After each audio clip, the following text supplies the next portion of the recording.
বাড়ির ছাদ ঢালাইয়ের ভিডিওতে তোমরা এত ভালোবাসা দিয়েছো যে কি আর বলবো। তোমাদের সবার ভালোবাসায় আশীর্বাদে আমার এই ছোট্ট স্বপ্নটা কিন্তু পূরণ হয়েছে। তাই দেখো ছাদ তো কমপ্লিট হয়ে গেছে, এবার দেখো ছাদের যত্ন নিতে চলে এসেছি। ছোট হোক তবু তো আমার, বলো। ছাদ ঢালাইয়ের পরের দিনও কিন্তু ছাদের উপরে কাজ চলেছে, মানে ছাদটা যাতে সুন্দর থাকে সেই জন্যই মিস্ত্রিরা যেন কি সব করেছে।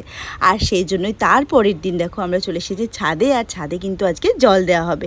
সবাই জানে যে ছাদগুলো তো জল দিতেই হয়, সেই জন্যই আমরা চলে এসেছি ছাদে। এখন তোমরা ভাবতেই পারো যে কাকিমা কিভাবে ছাদে উঠলো, সেটা তো দেখালো না। তো তোমরা তো জানোই যে আমরা এখনো পর্যন্ত সিঁড়িঘর করিনি, ছোট্ট একটা রুম করেছি শ্বশুর শাশুড়ির জন্য, সেই জন্যই আর সিঁড়ি করা হয়ে ওঠেনি। তো আমরা কিন্তু বাঁশের মই বেয়েই ছাদে উঠেছি। আর দেখো জল কিন্তু দেওয়া স্টার্ট হয়ে গেছে, কি সুন্দর লাগছে তাই না? আমার তো খুব আনন্দ হচ্ছে, জল দেখি দেখো আমি নাচতে শুরু করে দিয়েছি। আমাদের ছোট্ট সুন্দর ছাদটা তোমাদের কেমন লাগছে সেটা কিন্তু অবশ্যই জানিও। তোমাদের ভালোবাসায় আশীর্বাদেই কিন্তু এটা সম্ভব হয়েছে। সবসময় এইভাবে পাশে থেকেও সাপোর্ট করে যাওয়ার। ভিডিওটা কেমন লাগলো অবশ্যই জানিও।